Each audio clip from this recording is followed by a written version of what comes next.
Assalomu alaykum hurmatli podpischilar, aziz do'stlar. Ko'p podpischilarimiz, ko'p do'stlarimizning talab va istaklariga binoan kunduzda video oling degan ekanlar. Shuning uchun kunduzda video olishga bir qaror qildik. Biz asosiy ishimiz, asosiy ishlarimiz kechki smenada bo'lganligi sababli ko'p videolarimiz kechda bo'lib turgandi. Shuning uchun mana kunduzgi videolarimizni ham yo'lga qo'ydik. Oldingi videolarimizda ko'rsatganimizdek, mana yangi Toshkent arenamiz ning kirish qismi. Mana bu tomonlar esa mana bu yerda rasmiy hukumat a'zolarini qabul qilish xonasi. Ko'rsatib o'tganimizdek, xuddi mana shu yo'limiz esa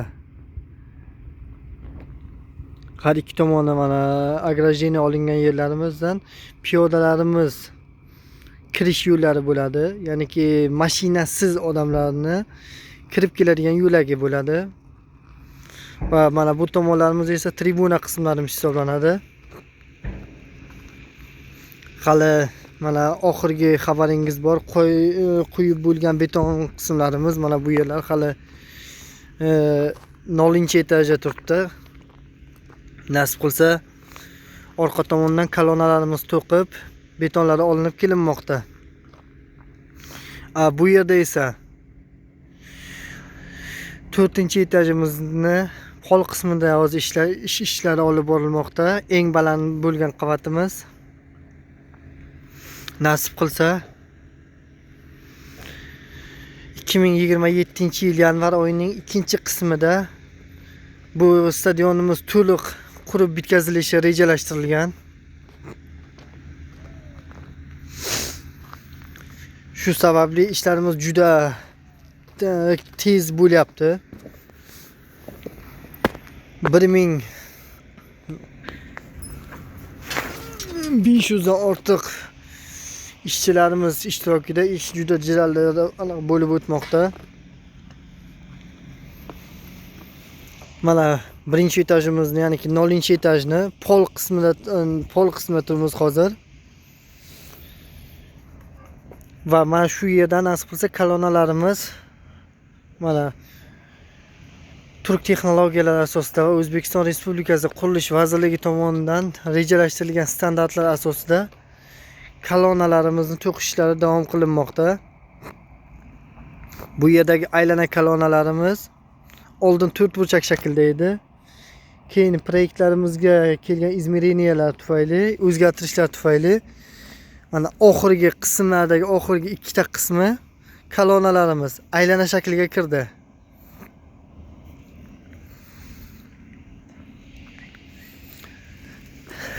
So'ngida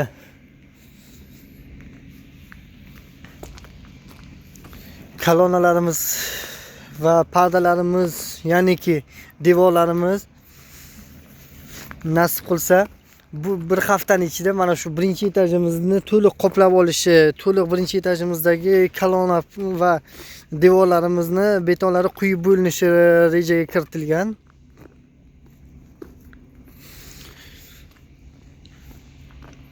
Xo'p, bizning asosiy o'yingohimiz stadion bo'ladigan qismiga ham yetib keldik.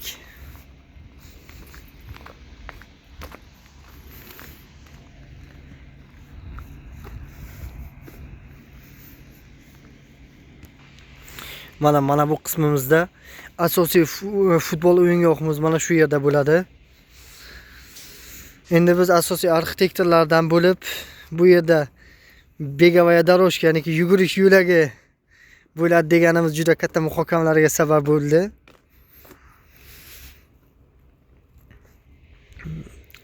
Endi chiqqan eski proyektlarga asosan, internetda chiqqan gaplarga asosan kimlardir bizning gapimizga shubha qilib qolibdi. Afsuski yaqin keyingi 1-2 oyda komandirovishni safarlar bilan boshqa yerga borib qoladigan bo'ldik. Ya'niki shu firmamizni boshqa joylarda, ya'niki boshqa viloyatda olgan ish qismiga borib qoladigan bo'lyapmiz uchun bu stadionni oxiriga bitishigacha o'zimiz bu yerda bo'lmas ekanmiz. Va albatta sizlarga va'da beramizki, bu stadionni bitgan vaqtida ham kelib albatta video qilib ko'rsatamiz.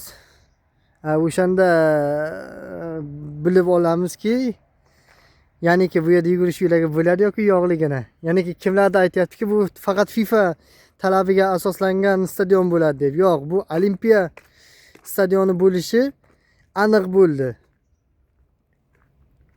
Ya'niki kechagi talab va istaklarga binoan buni kirib aniqlashtirganimizda bu yer FIFA talablariga javob beradigan stadion bo'lishi aniq bo'lib qoldi. Xo'p. Mana bu tribuna qismlarimiz. Nasib qilsa bularda har birida orasida yana betonlarimiz qo'yilib, etap-etap, ya'niki etaj kreslolarimiz, o'tiradigan o'rindiqlarimiz bo'lishi rejalashtirilgan.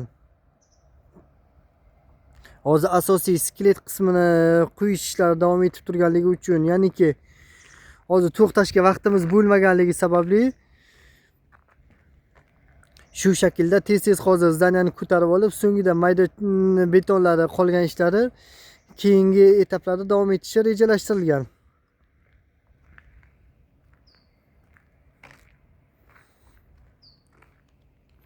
Shu biz sizga ko'rsatmoqchi bo'lganimiz mana shu asosiy qismi, ya'niki mana shu ko'rsatib mana shu ochiqlik yerda asosiy futbol poliyamiz shu yerda bo'ladi, futbol maydonimiz. Nasib qilsa hali bu yaqin 1 oy 2 oy ichida sizlarga hali buni bitishini, ishlarni borish jarayonlarini yana yoritib boraveramiz. E'tiboringiz uchun rahmat. Qo'llab-quvvatlab turingizlar. Nasib qilsa sizlar bilan birgalikda hammasini erishamiz.